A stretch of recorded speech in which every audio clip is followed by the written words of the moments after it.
আপনাকে অ্যারেস্ট করা হয়েছে তো বলবেন নি প্লিজ?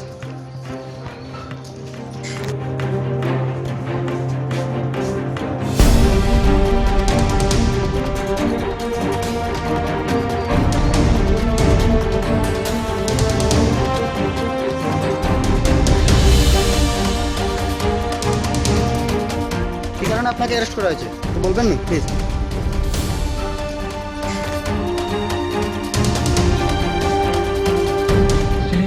আমরা একটা কমপ্লেন পেয়েছি গতকালকে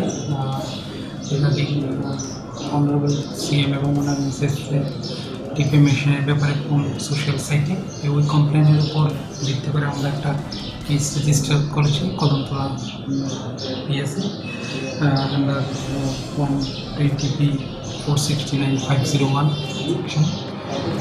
অ্যাকর্ডিংলি আমরা ওকে অ্যারেস্ট করে কোর্টে